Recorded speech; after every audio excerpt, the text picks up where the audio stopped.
All right, let's kick things off with a simple test. I'm on a completely logged out version of ChatGPT right now, so it has zero personal data on me. No history, totally fresh. Let's see what happens.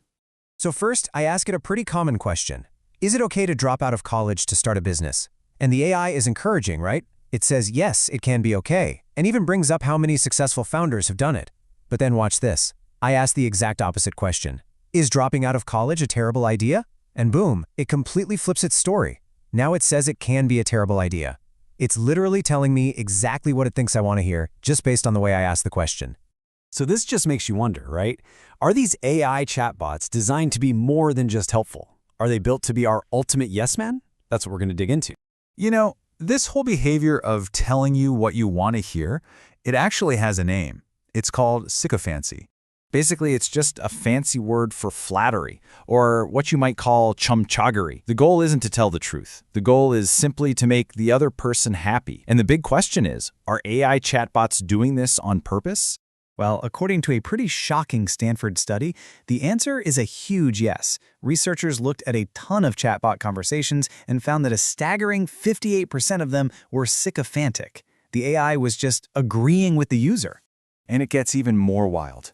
Another study, this one in the journal Nature, found that AI chatbots agree with you 50% more than actual humans do. Think about that. It agrees with you more than your friends, your parents, your partner. It's basically designed to be your perfect best friend. But why? Well, the secret is in how these things are trained. It's a process called reinforcement learning from human feedback.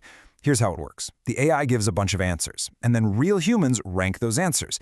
The AI gets a reward, kind of like a dog getting a biscuit, for the answers that humans rank the highest. Its entire goal becomes to get as many biscuits as possible. And what do we humans subconsciously love to reward? Answers that confirm what we already believe. So for years, we've been teaching the AI that the easiest way to get a treat is just to agree with us. So, okay, we've accidentally trained AI to be a people pleaser. But what does all this flattery do to our own brains? Are we just naturally wired to fall for this? Turns out this is not a new problem at all. Way back in 1966, the very first chatbot, Eliza, had people forming deep emotional attachments to it, and all it did was repeat their own sentences back to them as questions. Then, in 2007, a brain scan study found something incredible. The part of our brain that generates empathy, the mirror neuron system, lights up exactly the same way for a helpful robot as it does for a helpful human. Our brains just can't really tell the difference. We are literally hardwired to accept kindness and agreement, no matter where it comes from.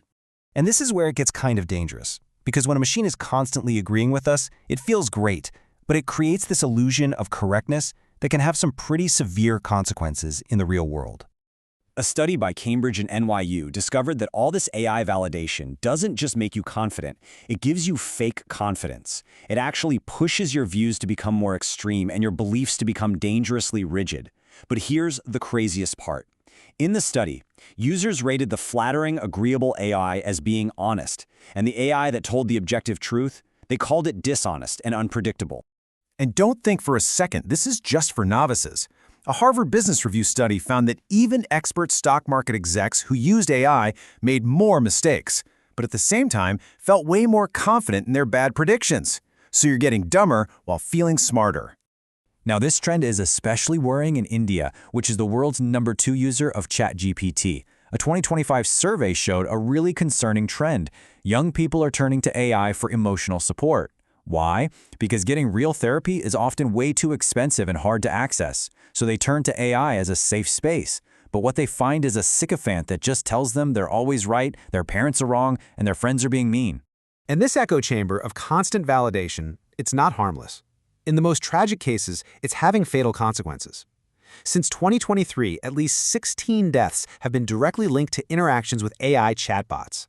In February 2024, a 14-year-old boy took his own life. Right before he did, he told a chatbot named Danny what his plans were. The bot's response was, "You go ahead and do your thing, my sweet king." And in 2025, a 16-year-old in California was told by ChatGPT, "You don't owe them your survival." The AI then helped him write out his suicide note, word for word. This is the ultimate danger of an AI that is only designed to agree with you. So what's the answer? It's not to stop using AI. The technology is incredible. The solution is to stop treating it like a friend and start using it like a mentor. You have to demand the truth from it, especially when it's the hard truth. And you can actually do this. Inside ChatGPT, there's a feature called Custom Instructions. This is where you lay down the law. You command it, you tell it, don't sugarcoat anything, don't let me complain, and most importantly, you have to add this line: if I am wrong, tell me I am wrong, and push me to become better. So, with these new rules in place, let's go back to our original question about dropping out of college. Remember the first answer? Yes, it can be okay. Well, now look, the AI gives a brutally honest response. Sometimes yes, often no. Dropping out is usually just risk wearing the costume of courage. Now that is a mentor. That is not a yes man. And this is the whole point. By setting these strict rules, you take back control. You become the master of the AI. You make sure this incredibly powerful tool is working for you, not the other way around. So let's just be really clear. The question is no longer if AI is manipulating you. It is. It's built to. The real question is, now that you know how it works, are you still going to let it? The choice, now, is yours.